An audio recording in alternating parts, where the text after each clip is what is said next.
Las Vegas, just after 8 o'clock. I'm Brian Feldman, and this is Outta Line. We're here live, same time every Sunday at Fox Sports Radio, 98.9 FM and 1340 AM, flagship of the Vegas Golden Knights. We are coming to you live from Spencer's studio in Las Vegas, located basically at the 95 and Jones Boulevard.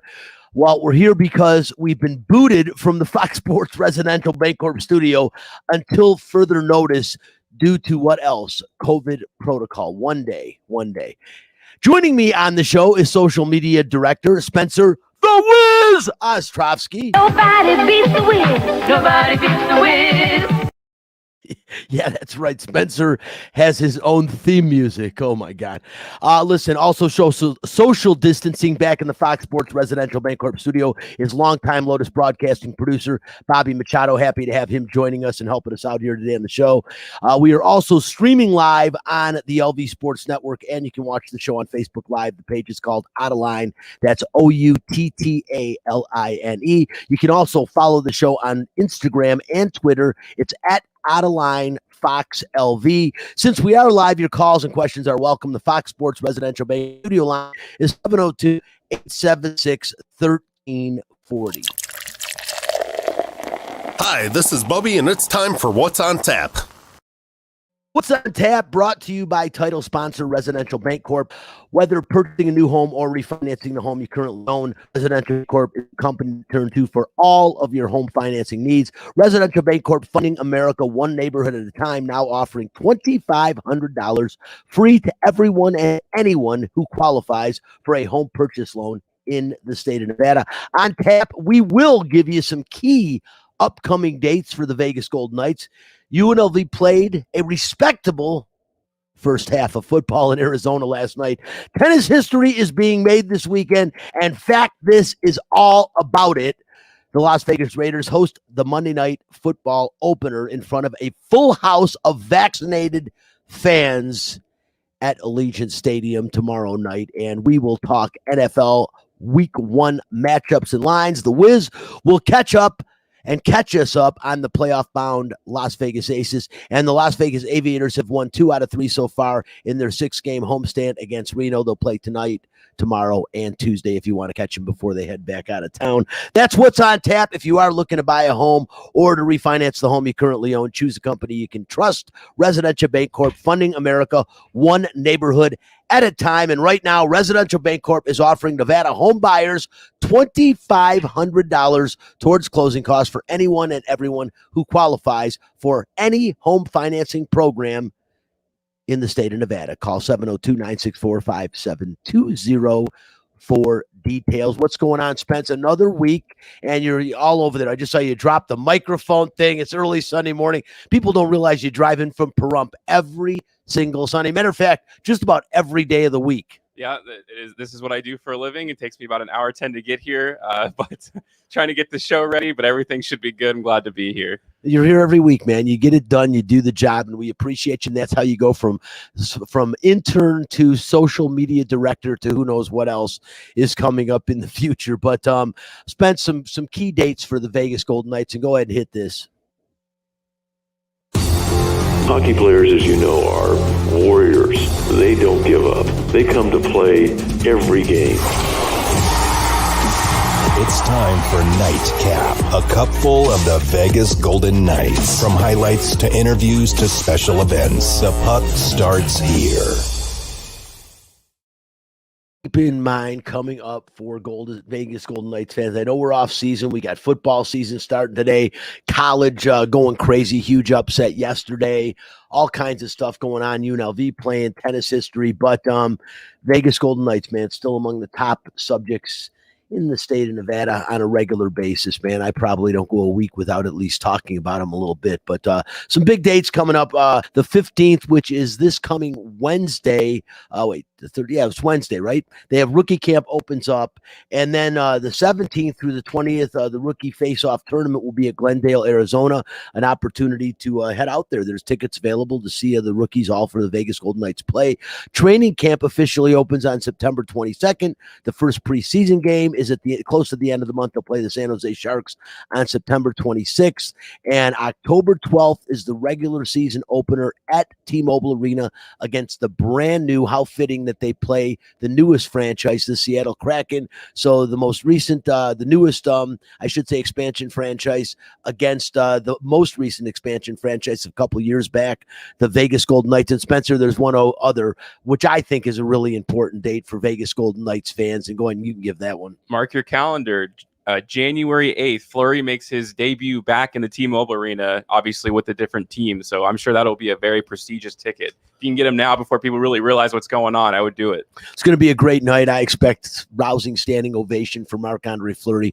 And leaving this subject alone, because we beat this horse into the Elmer Glue factory. But what I will say about it is, I really think the trade of Marc-Andre Fleury to the Chicago Blackhawks was huge for him and huge for Vegas. As much as people don't see it right now, as much as they're upset, it took the stain and the tarnish off of his game 2 gaffe, and that is something that a lot of people feel the game 3 gaffe, but a lot of people feel that really changed the course and the outcome of this entire series, and the series, I should say, between the Vegas Golden Knights and Montreal. Spencer, it's something that was talked about. Fleury was I don't want to say people were slamming Fleury. People know that if it wasn't for Fleury, they wouldn't have been there, and it would be ludicrous to slam the guy for one gaffe, but that's a gaffe you don't make in Bantam hockey, let alone one of the greatest goaltenders of all time, future Hall of Famer, the face of the Vegas Golden Knights expansion franchise for the first 4 seasons. And then a gaffe like that, by him going away, it let everyone start complaining about the fact they let him go, bitching about Kelly McCrimmon and what have you. I hope that isn't a faux pas on the radio, but I don't know. I think the FCC allows that word. But either way, the point is that they, by letting him go, it took the focus completely off of that gaffe, and everyone starts thinking, oh my God, what are we going to do without Fleury? Yes, Leonard's good, but Fleury's what made him better, and I'm glad that talk is what's being talked about rather than the gaffe, and hopefully that slowly slides away. Maybe not really will ever slide away till the Golden Knights get back to the Stanley Cup Finals and win it, but at least took the focus off of it. And I'll bet when Marc-Andre Fleury returns here in January, Spencer, huge round, standing ovation, man. I'm definitely going to be at that one.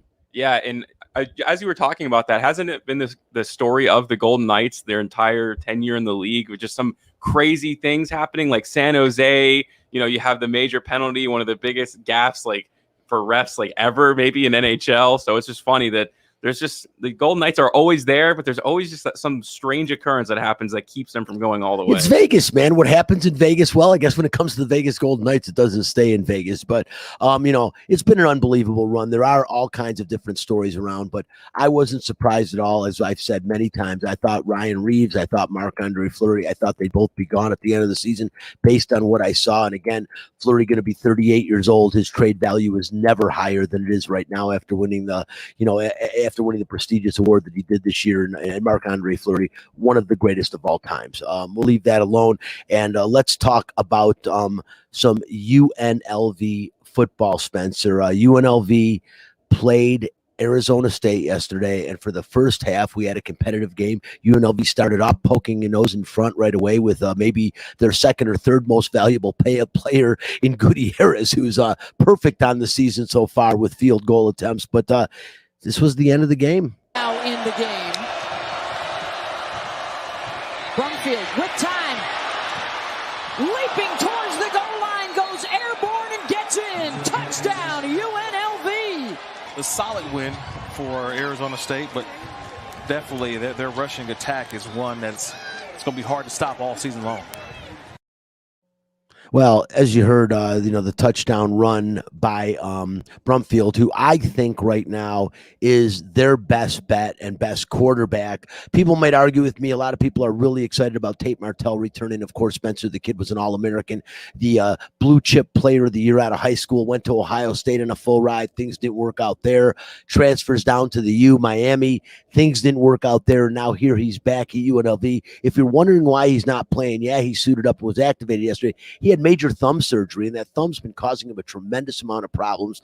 It is better now, supposedly, but he hasn't thrown a lot of passes, and they're coaxing him along. There's a very good chance you will see Tate Martell before the end of the season. You could even see him as early as next game, depending on how bad Doug Brumfield's injury was, because Brumfield, I'm not going to say he played great, Spencer. The guy, what did the guy have? I think he was, 6 of 10 for 60 yards, no touchdowns, no picks in the game. But he did have 8 carries for 43 yards in that touchdown run you just heard. I thought he played well. He didn't make a lot of mistakes, no interceptions, couple of bad errant throws, but for the most part, he played really well for a UNLV quarterback position that I haven't seen played well since Caleb Herring left here. And it was nice to see. It was also nice to see UNLV playing decent defensively, especially in the first half when Arizona State's got a great running game. They've got a running back that will probably be playing on Sundays as early as next year. So pretty cool for UNLV to get that game. But in all, it's a loss, 37-10. ASU was ranked 23rd in the country going in. I don't think they hurt that at all. They probably won't move in either direction because they're not going to consider it a quality win over UNLV, but a 17-point victory, or I should say a 27-point victory. And really, it was all in the second half. Once Brumfield went down, we learned one thing, that Justin Rogers isn't leading UNLV anywhere. He is definitely the backup. I don't think you'll see the 2 names anymore or on the card like we saw the first game. I think Brumfield will be the starter if he's healthy, and I really think they're going to try to rush Tate Martell along, get that thumb better, and get him in the game. But what did you see yesterday that either impressed you, Spence, or had you thinking, oh my God, here we go again? Well, to talk about Tate Martell, you talked about his thumb injury. We also saw something really interesting, I think, on the first couple of drives where they were really successful. That playbook was wide open for them. They ran so many different sets. I was actually impressed for the first time in Marcus Arroyo's entire tenure to see how many different looks. Arizona State just didn't know what to cover because they were all over the place, which is a great thing. And I think they got away from that a little bit. But yeah, honestly, the fact that Justin Rogers started this season is nothing short of a complete mystery. Brumfield wasn't amazing in the second half, especially, but he took some really bad hits, and he's got to be careful. I think that's probably the biggest message. He'll probably be okay for next week, obviously. Probably just took him out for the game, but he can't keep running like that. It's not meant to last for a full college season. Those guys are going to hit him really bad, and our offensive line is probably like a C-. So again, he's going to take some bad sacks. So if he starts running like that, he's got to learn to slide a lot more, in my opinion. Look, the first half was really encouraging. I got excited. I thought maybe it was going to be a big upset. I didn't really believe it as much, but I did like what I saw out of them. It completely fell apart quickly. But, once your starting quarterback comes out, you have some kid who just doesn't really understand the offense or is willing to even look downfield outside of some checkdowns and maybe like right at the yard marker on a 1st and 10. You're just not going to move down the field, especially against a ranked opponent. We'll see. I mean, there's a few winnable games up here coming forward. Hopefully they can build off the momentum of the first half with Brumfield. Otherwise, we'll get a new look at a quarterback, and maybe he's just as exciting as advertised. 2 out of the 3 first games against ranked opponents. They got their toughest opponent of the year based on rankings coming up next week. Although the team they're playing took a loss, but it's a top 10 team as far as division or college football rankings were this past week. We'll talk about that in just about a minute. I do want to agree with you though.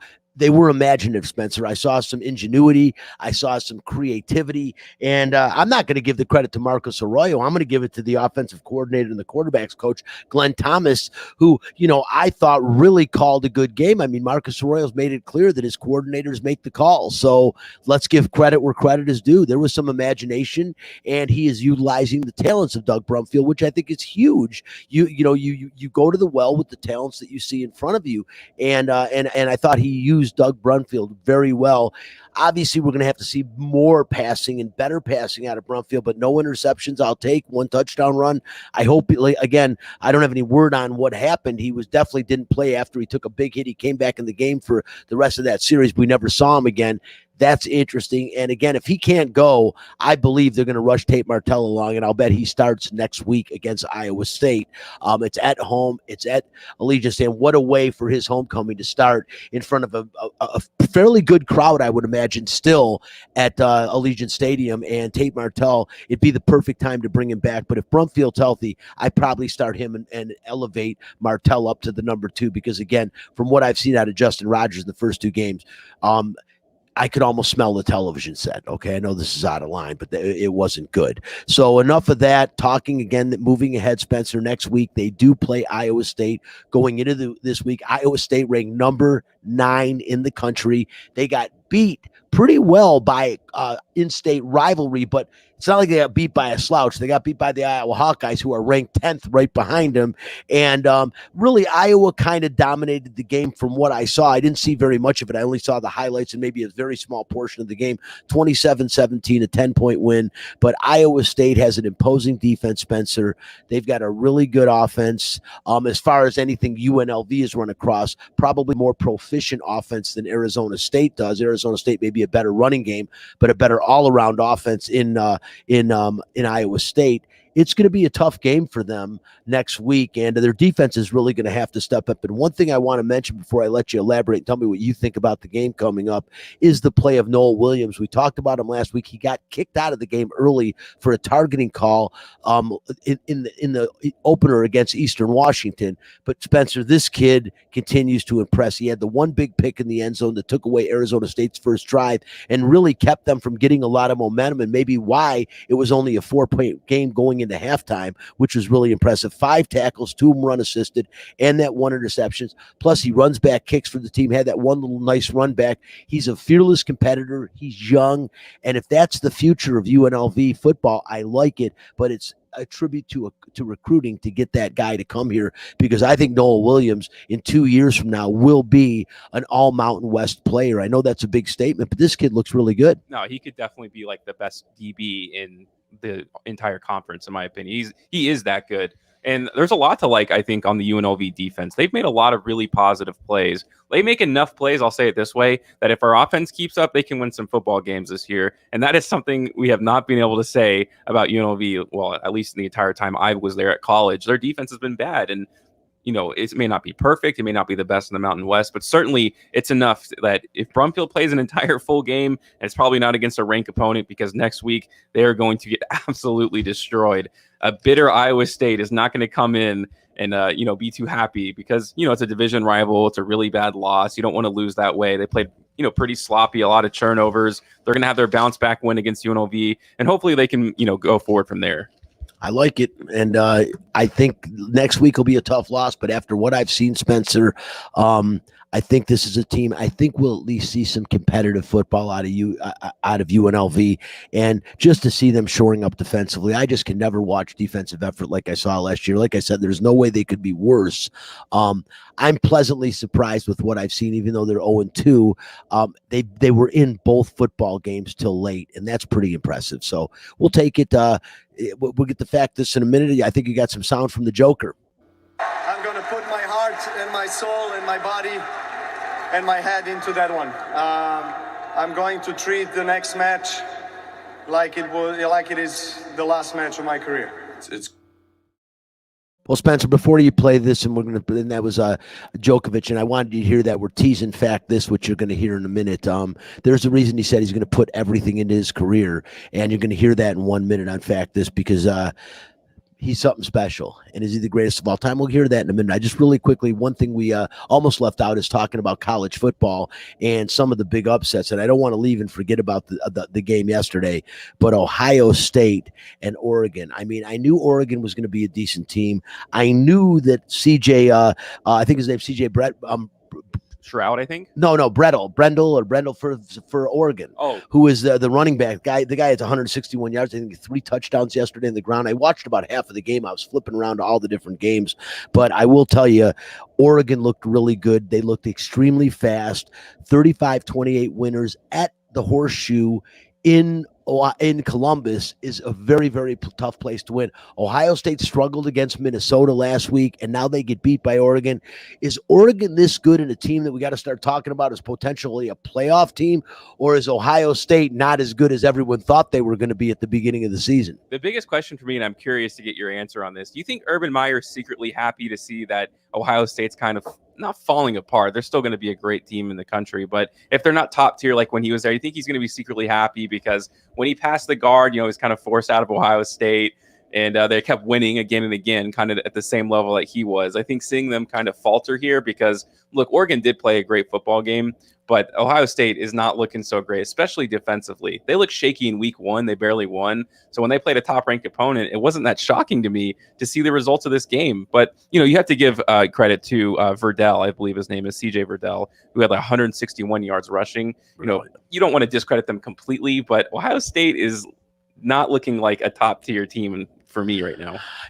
Spencer, to me, it's always shocking when somebody goes in and wins it at Ohio State. It's a really tough place to win. The Pac-12 has not been an ideal conference, probably the lesser of the 5 major conferences in college sports over the past couple of years. It looks like they're turning the corner a little bit, but I definitely didn't expect to see that. I thought after that close call against Minnesota, Ohio State would play really well against Oregon. I said they beat them by 2 touchdowns. Luckily, I didn't say it on the show, but I'm admitting I thought that beforehand. Oregon definitely better than I thought. Ohio State definitely not as good as I thought. And it's going to be interesting to see where they go the rest of the year. Michigan fans are already getting excited now with the University of Michigan 2-0 that maybe this is the year that Jim Harbaugh can get over the hump and beat Ohio State. Over everyone in Ann Arbor, anyone that's listening, I know I have Detroit friends that listen to the show each week, but don't get your hopes up. I still don't think Michigan's going to beat Ohio State. Does Michigan look a lot better? Yes. Does Hutchinson look like an All-American defensive end? Yes. But is Michigan going to beat Ohio State? Don't hold your breath on that one. I think they'll beat Michigan State, but that one's on the road too. And Jimmy Harbaugh, man, he needs to win probably both those games to keep his job and probably get Michigan into a major bowl game and maybe even win it. It might not be that critical or serious, but I know people in Michigan, when you talk to them, and I know tons of Michigan fans, they're not happy at all with the job he's done. They really aren't. I mean, the bottom line is in Michigan, number 1, you beat Ohio State. Number 2, you beat Michigan State. You could probably lose the rest of the games in the schedule and they'd be pissed. But believe me, they need reasons to celebrate in Ann Arbor. They look for them. And beating Michigan State and beating Ohio State are 2 of the biggest reasons of the year. So Jim Harbaugh is going to have to get it done. And Ohio State does look vulnerable this year. I think if there was ever a year that Michigan could pull off that upset, it would be this year. Another upset, we talked a little bit about the USC, about the Iowa upset, 27-17, not a huge upset. Probably a bigger upset was the way Stanford manhandled USC. A big game for them, 42-28.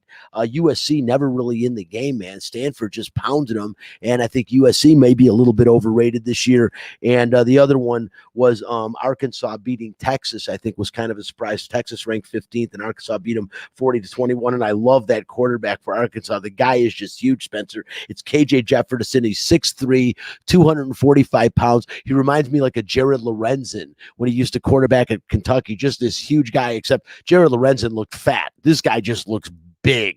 And is he a pro prospect? I have no idea, but I know he's going to be giving college defenses a fit all year in the SEC because this guy can play. And like I said, he's big. And who wants to get in front of a guy 245 when he's got a full head of steam running at you? That's going to be the responsibility of a lot of defenses this year. So I like that. And the other upset, which I don't think is going to be called an upset for very long, BYU beats crosstown rival Utah 26-17. We saw BYU pound Arizona last week here at Allegiant Stadium in the kickoff classic, and BYU is looking like the real deal. They lose Zach Wilson, and they haven't missed a beat. They've got great receiving core, really good running back, and the quarterback that's replaced him has done a really decent job. And I like Brigham Young. And as a matter of fact, I think you'll see Brigham Young slide in to the top 25 with that win over Utah this week. That's a big win for them. And Brigham Young, of course, just announcing that they are going to be joining the Big 12, and I think it's 2025. So BYU, a lot to celebrate, and this team is pretty damn good, Spencer. Yeah, in that quarterback, Jaron Hall, he made a lot of NFL level throws. Look, he's got a long way to go before he's going to be drafted in the first round, but it's so, just think about the pressure in replacing the second overall pick at a smaller school like BYU. It doesn't seem to be an issue for him at all. 18 of 30, 149 yards and 3 touchdowns. This kid looks like the real deal. If he keeps it up, I mean, I'm a big fan. It'd be really cool if we got to see his first game, on the come up like that. That'd be really special. We did, and Zach Wilson was on the sidelines, which was kind of cool during that game at Allegiant Stadium. We were both there. It was exciting, and hey, BYU's no slouch. I like it. Listen, let's move on. Go ahead and you can hit the button now. Fact this. If you don't like the facts, take your ass back to bed. Fact this. If Novak Djokovic wins the U.S. Open today, he will pass both Roger Federer and Rafael Nadal for the most major championships with 21. That's in tennis history, Spencer. They all three have 20 major championships right now. This has to cement the Joker as the GOAT in men's tennis. I mean, is that too big of a statement? Not according to the man he beat. It's great for the sport. Nobody thought that anybody will do it again, what Rod Laver did. So to see him have the chance on Sunday, and I do believe that he will do it, is great. I mean, he's breaking every single record that there is. If you look at the stats, if you look at the pure game of tennis, he's the greatest of all time, and nobody is there with him, because most weeks world number one, most Masters 1000 titles, most likely going to be most Grand Slams at the end of the day, and he has the chance of winning all four in the same year. How do you compete with that? Spencer, it's a good question. I don't know how you compete with that. I'm not I don't follow tennis religiously, but I've always watched it. I've always been intrigued by it. It's always got some great personalities. John McEnroe was a tremendous personality. Bjorn Borg. I mean, throughout history, what's his face? God, I can't think of his name now. His son played for the Chicago Bulls for a long time, still, I think, in the NBA. But kid played at Florida. Noah. Anyways, his father was a character on the court as well. But there's been a lot of them, Spencer. And I'll tell you right now, 21 major wins, and he is looking to become the first calendar Grand Slam winner in men's tennis since 1969. You heard his opponent in the semifinals that he beat, Alexander Zverev, basically say that, he mentioned Rod Laver. Rod Laver was in the stands, but that was back in 1969. The last person to win a natural Grand Slam within the same calendar year was Steffi Graf in 1988. I mean, it's just what really shocked me about that is I think of all the great tennis players, not just Federer and Nadal, but I think of Pete Sampras. I think of Bjorn Borg. I think of, Jimmy Connor, Yvonne Lendl, so many others passed through my heads, even John McEnroe. Nobody's done this since Rod Laver in 69. How did Roger Federer not do this? But he's going for his fourth U.S. Open today against Daniil, I think it's Medvedev, right? Medvedev is the way you pronounce his last name. Like I said, I don't follow enough. He's really good, though. This guy, Medvedev is his last name. He has beat him 3 out of the last 5 times they played, but the last time they played was at the Australian Open, and obviously the Joker won that one. And this guy's amazing, Spencer. He's got so many records that he just keeps going for. It's his 31st major final, and that ties him with Federer for the most men's in tennis history. So one more, and he'll pass Roger if Roger doesn't make it to another one. If he wins today again, Djokovic would be the third man to win a calendar Grand Slam. He will be the first man or woman, as I mentioned, since Graf won it in 88, and he will pass both Federer and Nadal for the most all-time in history. It is pretty amazing when you think of what he's done in his career. Spencer, it's just shocking. He's 10-0 in matches after losing the opening set in majors this season. 10-0, he loses the opening set, still comes back and wins the other one. He's won 27 straight matches this year in majors, in majors tournaments. This will be 28. That's insane. I think the player you were thinking about earlier was Joakim Noah, by the way. Yeah, Joakim Noah and his son.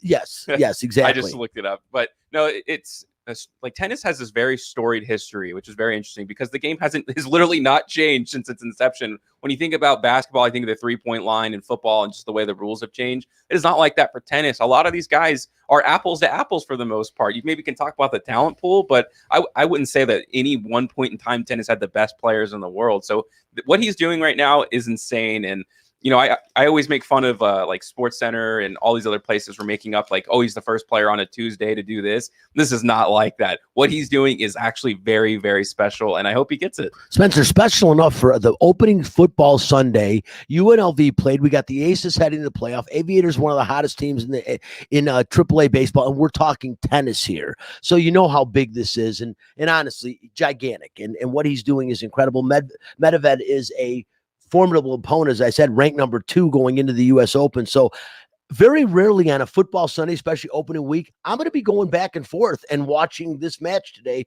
which is insane, but that's how big this is in tennis history. Really, really, really cool. And the U.S. Open women's final, Spencer, also made history. Do you know that the woman who won it, her name is Etta, I think it's Raducanu is the way you pronounce her name, Raducanu. Anyway, she's from Great Britain. She is the first female qualifier, 18 years old, to ever win a Grand Slam tournament. And check this out. She had never played in a professional tournament before the U.S. Open, Spencer, and won the thing at 18 years old. Queen Elizabeth said her win was a remarkable achievement. So even Queen Elizabeth paying attention to that in Great Britain. Hats off to this 18-year-old. And she played that 19-year-old phenom from Canada, Emma Fernandez, who's been nothing but spectacular, beat her in straight sets. And very impressive fashion. Put that name, Raducanu is her name. Emma Raducanu. I'd remember that name, Spencer, if you want to keep track of women's tennis. This girl's 18 years old and wow, came out of literally nowhere to win it. One of the greatest feats in tennis history also happened, and that was just yesterday. So the U.S. Open, all kinds of great things this year going on there, and pretty cool, man. So definitely 4 o'clock today. If you get a chance, like I said, I would definitely check this out. I know it's football Sunday, but worth the watch for sure. The Raiders, Spencer, time for the S&B. We can't say with C anymore because Caleb Herring, of course, on active duty now back with Metro, but he'll be in here dropping in occasionally to talk UNLV as he's still the color guy on our sister station, The Leader, and Caleb will still keep joining the show when he can, when time permits. But in preseason, Spencer, with the Raiders, we only saw one quarterback, Nathan Peterman. They went 2-1 in the preseason. He went 63 for 92, 2 touchdowns, 4 interceptions. That doesn't sound good, but based on the Nathan Peterman I remember in Buffalo, he is definitely way improved. I think he's earned the 3rd spot of this team. I'm not unhappy with it, but that's not the guy we need to talk about. We need to talk about Derek Carr and this Raiders team that the offense, man, I mean, their offensive personnel, everyone's healthy. The only one they were worried about is Josh Jacobs. Is he going to respond? But he looks like he's going to play and healthy. Defensively, we know the linebacking core has gotten depleted. They picked up a few players about a week and a half ago. They picked up Denzel Perryman out of Carolina, a few other guys, but they're going to be hurting. Defense has been a struggle for them. You know, the 2 years of the Raiders, well, last year with the Raiders here, and it's been a struggle with them probably since they let Khalil Mack get away. But Spencer, Derek Carr, back to the original subject with this guy. I love Derek Carr as a person, as a community leader, he's a good guy. I've actually, you know what's funny? I interviewed Derek Carr when he was in college at Fresno State, but I haven't had a chance to talk to him yet for the Raiders. One of these days I'll get down there, but I really like the guy as a person. I think he is an NFL quarterback. The question is, I already know your answer, but I'll ask you, is Derek Carr a guy that can eventually lead this team somewhere beyond just maybe a postseason game? There have been much worse quarterbacks to have won Super Bowls, to take their teams to Super Bowls. I think he's slightly better than Jimmy Garoppolo. So, I'm not his number one fan in the world, but I'm really concerned. I mean, this offense has gotten worse from last season, and I think that's an objective fact. You pick up a good backup running back, like, that's great. Booker, for me, was fine last year as a backup. He played better than Josh Jacobs at a certain point in the season. So, and what do they do instead as a response? They cut Booker and give a guy $12 million who's not going to see the field as much. It makes no sense. Also, the savior, John Brown, that everyone was talking about, he didn't even make the team. He got cut. So our number one receiver on their team had 435 yards receiving last year. Derek Carr may be able to get it done. I know you like Darren Waller, but he's a tight end. He's going to be blocking sometimes. These guys have to find a way to get open. Brian Edwards is going to be one of our number one wide receivers. He was a 4th-round pick last year. I mean, if the Lions didn't exist, they'd have the worst receiving core in the NFL. And the only other thing I'll say about our offense is this. Look at what CeeDee Lamb did on Thursday Night Football to kick off the season. He had a few drops. One of them it resulted in an interception, but otherwise, that guy was dominant. How confident would you feel in this Raiders team, especially on Monday against a weakened Ravens team, if they had CeeDee Lamb instead of a big question mark? I like to call him right now Jacoby Ford 2.0. And I can't think of a kid's name now, and even at this point played at Alabama. But I'm excited for the team. I'm excited. I'm obviously going to the game on Monday, so I'm definitely going to want them to win the game. I'm just not so sure, but if there's ever an opportunity to win against a team you shouldn't, it's against Baltimore, because they have lost everybody to torn ACLs, it seems. Well, they have, including, I don't know if you mentioned, I was checking something out here, but they're starting running back. I mean, Dawkins looked like a star last year. He's in his second year, and the kid blows out his ACL in the first preseason game. That's a huge setback for the Ravens, as his running ability really helped offset Lamar Jackson and help free him up a little bit. Now, the key when it comes to the running game is going to be on Lamar Jackson, and he's going to have to beat you through the air. Edwards got a great tight end, got some really good receivers as well, but they're definitely not the team they were, and they're depleted defensively. They're missing two players on the defense, which is really going to hurt the Ravens coming in to a packed house, I imagine, at Allegiant Stadium. Not I imagine, but it will be, as much as COVID will allow. It's going to be a tough game. The Ravens dropped, I think they're 4-point favorites right now. They were up to, God, I think they were all the way up to 6 at one point. I think they're dropping because their defense is depleted. The running game, like I said, is going to be a mystery coming in. But Spence, I just don't know. I still like the Ravens in this game. I really do. I think that the quarterback play is going to be very, very difficult for the Raiders defense to contend with, especially depleted at the linebacker position. Lamar Jackson, man, the guy's a running quarterback, and you really want good, quick, seasoned linebackers playing against him. When you've got a very mobile quarterback like that, it is the linebackers that really make the difference in the game, and that's the Raiders' weakest link right now on their defense. So I think it could be a long night. It is the home opener. There'll be an emotional, loud crowd on hand. I think it'll be close. I might even take the Raiders if I was going to be bet on the game and take the 4 points in the Raiders. But I think the Ravens are a field goal better is my pick in that game. What about you?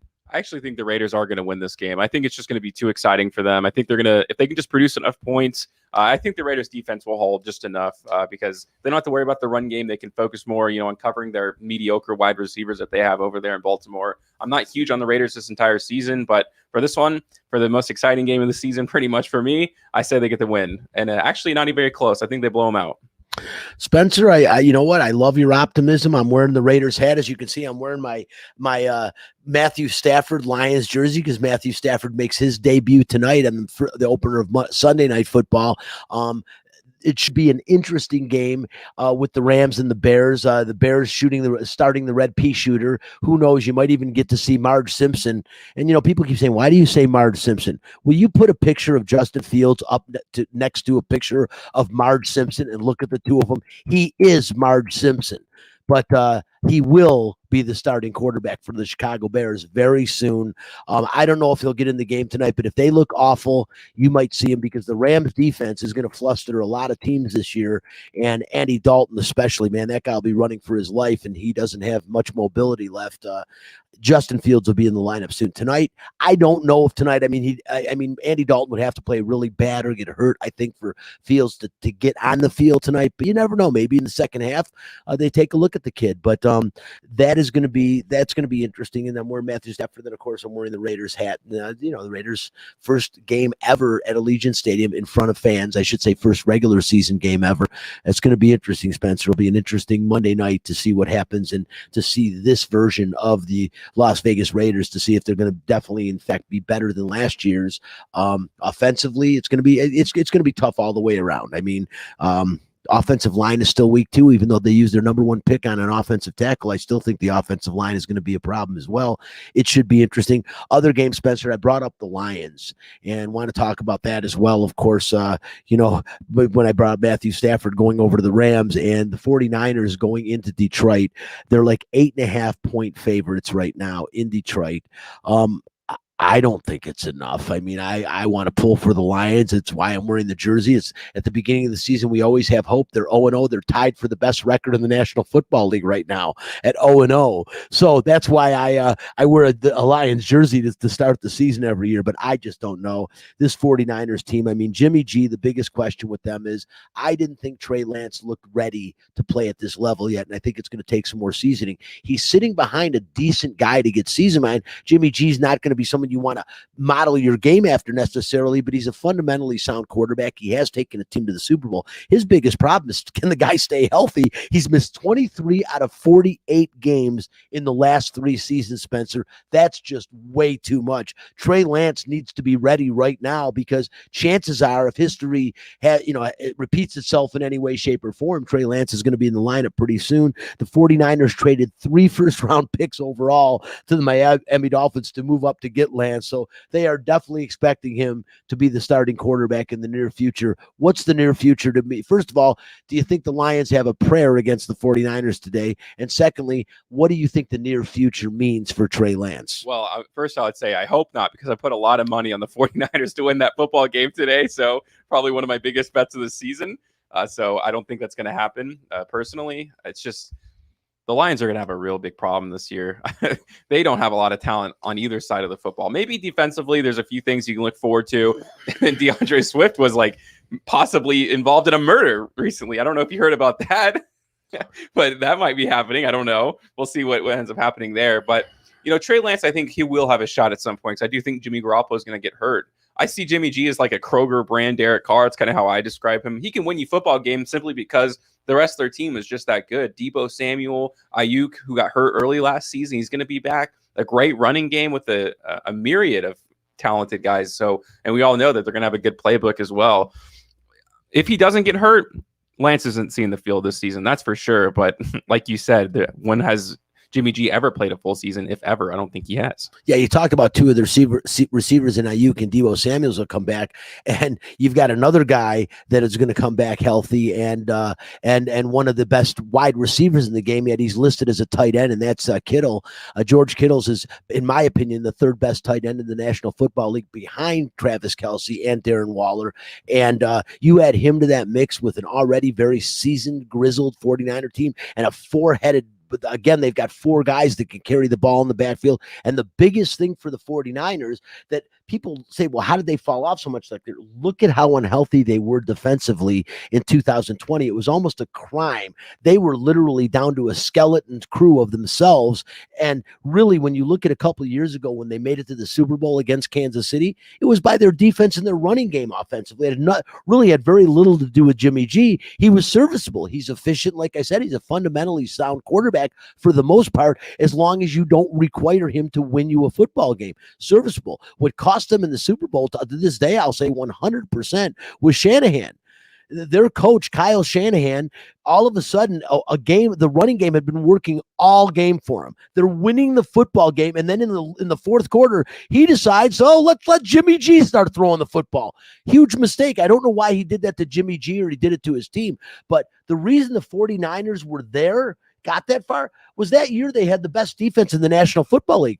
This year, they are completely healthy again and have added a few new pieces to that puzzle, have everybody back from that still remains on the team from 2 years ago on a defense that went to the Super Bowl. Don't discount this team. Everyone talks about the Rams and the Buccaneers defense.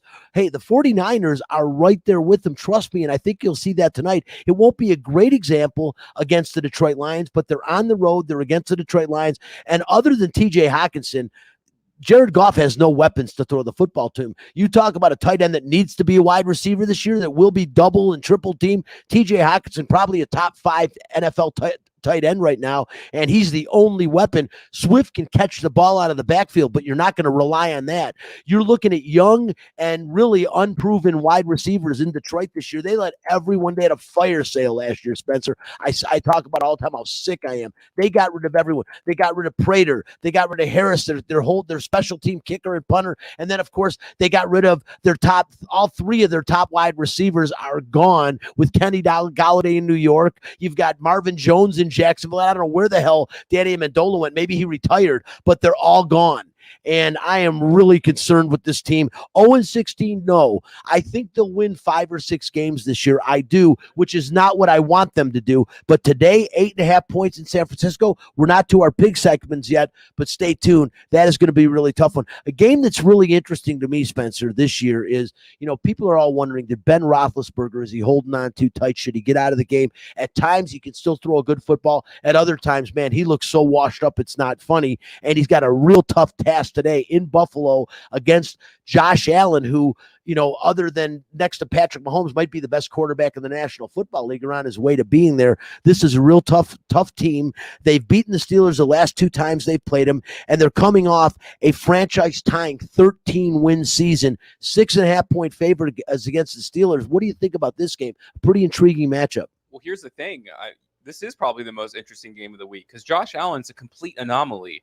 The leap that he made last season it's never happened pretty much. I would say maybe twice in NFL history. So can he keep that up? Can he play like an MVP again? We all know he got a huge contract. So that's one part of the puzzle. We all heard that Ben Roethlisberger lost a lot of weight over the offseason. He seems really all in, but this is a guy who hasn't completed the season in a long time. And even when he's in, sometimes, like he said, doesn't look so great. If Pittsburgh goes in and wins today, you should put some money on them to win the AFC North. I mean, everyone else, Baltimore is so hurt. Cleveland, that was their first year of really getting it done. So we'll have to see there. And then the Bengals, obviously, are a non-factor. We've thrown the Steelers to the side, and I hate the Steelers personally. They're not my favorite team. I'm a Raiders fan. There's a pretty big rivalry there. But, besides rivalries, their defense is amazing. And they just re-signed TJ Watt. So I agree with you. That's the best game of the week. I think the Bills will get it done. I think that they may get it done in convincing fashion, but you can never discount the Steelers as long as Big Ben somehow wheels himself out there. Well, Spencer, it is the most intriguing matchup. I don't think the Steelers are going to win this game. I have a feeling it might not be a great game, but it's going to depend on how well the Steelers defense can hold up against that mighty charging Bills offense. And I'll tell you this much, there's a lot of intriguing matchups. I don't know how the NFL does this, but like the Jets playing the Panthers. Now, most people are like, why are you saying that's an intriguing matchup? Well, Sam Darnold got cast off after being the apparent Jets savior, and he's starting for the Carolina Panthers. And then you've got the new one coming in, Zach Wilson coming in. I'm interested to see Sam Darnold. This is when he stand up. If Sam Darnold is an NFL quarterback and a future stud in the NFL, this is a game you get really excited about and you come in and you play very well in. If the Panthers don't win this game by, say, 10 points plus, I'm disappointed in Sam Darnold because this game should light you up. They gave up on you. You should feel embarrassed. You should feel humiliated, and you should absolutely bring out your best and show why you were at one point a number 1 draft pick. But if he's outplayed by Zach Wilson in this game right now, that's not going to bode well for him. So I'm interested to see what Sam Darnold is going to show up in this Panthers game because he's got a better team to work with than he did. Not a much better team, but a better team in Carolina than he had to work with last year in New York. Well, I agree with you. Sam Darnold was horrible so far in his career. Like, seriously, like Jamarcus Russell levels of bad, in my opinion. So is it going to be, it's just a New York thing? I don't know. I don't know if he can go that far, but he does have a new weapon, Terrence Marshall. I'm a really big fan of that guy. And it made me realize just how amazing, historically great that LSU offense was with Joe Burrow a couple of years ago. Justin Jefferson, Terrence Marshall, and now they have Jamar Chase. When you look back, Clyde Edwards-Helaire was the running back. I just wanted to quickly mention that. So Sam Darnold has no more excuses anymore. He has great weapons over there in Carolina. Well, he doesn't have Jamar Chase. Jamar Chase Well, he has Terrence Marshall, I mean to say. So Terrence Marshall, his other receiver's really good too. He's got obviously the best running back in the league pretty much. He needs to get some points on the board or else it's not going to last very long for him in Carolina. No, and it's not. But I really think we're going to see Carolina. I think this is a good game to take Carolina because usually professional athletes have pride, and Sam Darnold wants to show the Jets that they made a mistake. You always see that. So I expect Carolina to have a big game today. Another quick game that I wanted to mention too is you brought up Jamar Chase, and so that bodes me over to the Cincinnati Bengals and Joe Burrow coming back from a knee injury in his rookie year. Spencer, it's a huge game for Joe Burrow. People aren't talking about this, but when you take a knee injury like Joe did in your very first season ever, do you have the stones to come back and play at the level of the NFL when you've now been hit, and he's playing on a team where he's still going to be defenseless. Cincinnati spent their pick to bring his buddy and college teammate Jamar Chase in from LSU instead of going out and getting one of the best offensive linemen. The Lions, of course, got him, but he was there for Cincinnati to protect the blind side of Joe Burrow. They elected to pass on him. They go after Jamar Chase. And so a lot's going to be expected of this tandem. But first and foremost, man, is Joe Burrow's mind going to be okay to play at this level, still knowing he's basically unprotected behind a pretty thin offensive line? I'm worried about him. I'm worried about this Bengals team. They could end up being the worst team in the National Football League this year. And yet at wide receiver, they might be the most talented. Well, here's the thing. I mean, the fact that they have not spent everything to protect him, trade away your best defense players. Who cares? This guy had the greatest season of college football history, and he looked to fit the bill during his first few weeks of football. The rest of their team wasn't very good, but he looked great and he made some throws. They didn't do anything. I mean, their offensive line is marginally better. They did get him another weapon, which is a great thing. But again, I'm just so shocked at this Bengals team. I feel like they're ruining the career of a really promising quarterback, and it really bums me out. We'll see what happens today, though.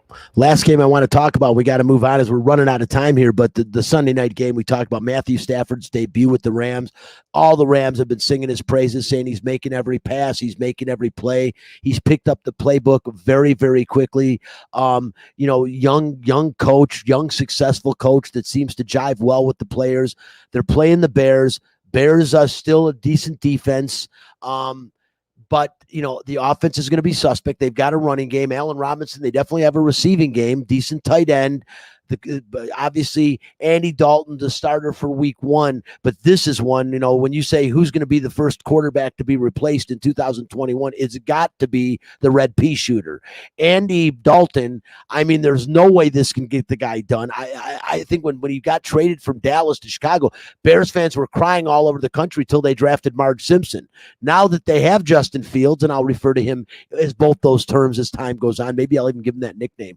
But I think he's the first guy to be replaced, and I don't see Andy Dalton getting out of week 2 before Justin Fields is on the field. Yeah, they just didn't want to put him in. Like, no one wants their rookie debut to be against Aaron Donald. So they're going to have the excuse of, look, Andy Dalton looked terrible against this great defense, and then they'll play him for the rest of the season. So that's what I think is going to happen. Very well could. Spencer, let's move on. It's time as we run out of time. And before we do that, well, since we're on the NFL, let's just go ahead and give our picks. I'm not even going to tell you. 8.5 points is what San Francisco is giving the Detroit Lions. I always make it a point, or I guess I don't always because I wouldn't be doing this, but I try to make it a point not to pick against or for my home team because I want to be able to root for them, but I want to be able to win the pit segment on this show. But I'm sorry, man, this is too easy of a pick for me. The Detroit Lions, I just don't see anything there. And San Francisco is a contender in the NFC. As a matter of fact, I could see San Francisco playing like the Bucks or the Rams or somebody along those lines for the NFC Championship this year. And here they are playing the Lions in week 1. I can already smell the odor from the post game in Ford Field. I'm going to say San Francisco 35, Detroit 7. Yeah, I was going to go for the 49ers as well, but I'll go opposite, and I'll go with my hometown team, or my favorite team, the Raiders. I'll take the plus points this week. I really think they're going to get it done. Okay, well, we'll see. I think it's 4 points, Spencer. So you got the Raiders and 4 at home at Allegiant Stadium. Real quick, the Las Vegas Aces, Spence, not a great week this week. They went 1-1, but they're still a game and a half up on Seattle in the West. They got the second best record in the WNBA, 2.5 games behind Connecticut Sun, who don't seem to want to lose at 24-6. 3 games left, and then the postseason. Of course, Lambeer just last week got his 300th win, only the second coach in WNBA history to get it. The Aces have 5 Olympians, 6 if you count Lim Campage, who was hurt and couldn't play for Australia. That's pretty impressive on a roster of 12. 6 of them are Olympians. Impressive. What can this team do? They got 3 games left. The next game's tomorrow night against the Dallas Wings. It's a noontime game. 3 games left. What can this team do, and can they win in the postseason this year? Yeah, Dallas stinks. But Chicago and Phoenix will be good tests before going into the playoffs, and it's going to fall on A'ja Wilson. Look, there's no excuse for this team not to win a championship. You just mentioned that they have the best roster in the NBA or the WNBA, and they've had it since their first year here. So we'll see. A'ja Wilson has kind of is one of the only volume power forwards I've ever seen play basketball before. So we'll see how it ends up working out. She's shooting below 50%. And usually for big men, that's not a good sign. So we'll see. I don't know. I mean, there's no way that they can't go deep. And he meant to say a big woman. And the other thing that I'll say really quick is if you haven't gotten down to Mandalay Bay to check out the Las Vegas Aces, it really is a good time. Get your tickets now and definitely be there to support them in the postseason. We're out of time. I just want to let you know again, the Las Vegas Aviators playing tonight. They got 2 more games tonight, tomorrow, and Tuesday, 7 o'clock start against Reno. And they're right in the hunt for a playoff spot there. Next week, we'll talk playoffs in Major League Baseball. We're out of time. I'm Brian Feldman. I want to thank you for joining the show today. This is Out of Line. We're here every Sunday, 8 to 9. I want to thank Spencer, the Wiz Ostrowski, my social media director, for kicking it with me today. And of course, Bobby Machado back in studio, social distancing and serving as our producer today. We appreciate you, Bobby. Thanks so much. We're out. We'll see you next week.